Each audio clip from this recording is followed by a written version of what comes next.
Welcome to The Explainer. Today, we're diving straight into a massive new reporting initiative, and it's called American Stormfront. Now, this project takes a really hard, data-driven look at exactly how our infrastructure and our environment are coping with unprecedented climate shifts. We're totally moving past the theoretical here. We are looking at the immediate reality on the ground. Because, let's face it, billion-dollar disaster events, they're no longer anomalies. They are basically the new baseline. This initiative really strips away all the noise to look at the exact mechanisms driving this shift. It's examining this real-time collision between our built environment and an increasingly volatile atmosphere. So when we talk about these atmospheric shifts here in the United States, we are looking at a clear escalation. We've gone from isolated incidents to compounding, overlapping crises. It's not just about one bad storm season anymore. The data reveals some pretty stark, measurable changes in how extreme weather actually behaves.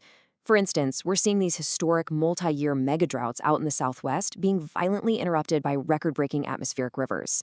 It's just wild weather whiplash. And on top of that, we're observing the traditional boundaries of Tornado Alley shifting eastward, right into more densely populated areas of the Southeast. This is bringing catastrophic wind events to communities that historically, well, they just weren't equipped for them. These extremes are exposing critical vulnerabilities in everything from our localized power grids to national supply chains. It's essentially transforming what we used to consider localized weather events into full-blown national economic stress tests. Now, truly understanding this requires a major shift in how we look at things. We have to move away from just historical observation and lean heavily into tracking extreme weather patterns in real time. The methodology here is absolutely fascinating, mostly because it goes way beyond just counting how many storms make landfall. Modern tracking focuses on specific, honestly kind of alarming, behavioral changes within the weather systems themselves. A huge metric being analyzed right now is rapid intensification. That's when hurricanes literally explode in strength over abnormally warm ocean waters in just a matter of hours, which obviously gives coastal cities significantly less time to evacuate. Furthermore, this tracking relies heavily on analyzing atmospheric blocking patterns. These are those stagnant high-pressure domes that just lock in place, causing prolonged, deadly heat waves and flash droughts.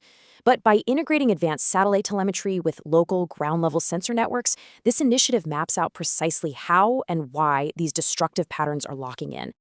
And this is where it gets even heavier.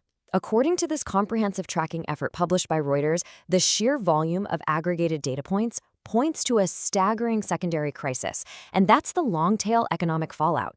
The reporting makes it incredibly clear that the damage doesn't just end when the floodwaters recede or when the winds finally die down. The data highlights a massive compounding effect on the American economy. I mean, we are looking at fundamental disruptions to the insurance markets. We're actually seeing major providers pulling out of vulnerable states entirely, simply because the predictive models for risk are being blown completely out of the water. Add to that the severe agricultural disruptions in the Midwest, plus the billions of dollars required for constant reactive infrastructure repair, and the true cost of these shifting patterns really comes into sharp focus. The numbers objectively illustrate a landscape that is in a massive forced transition. So we've seen the data on rapid storm intensification, we've seen the eastward drift of tornado corridors, and we've walked through the cascading economic toll that follows right in their wake. But all of this leaves us standing on the precipice of a much larger unknown. Ultimately, what will these tracked patterns reveal about the USA's future storms? As the baseline for what constitutes extreme continues to shift, what kind of future will the data actually show us?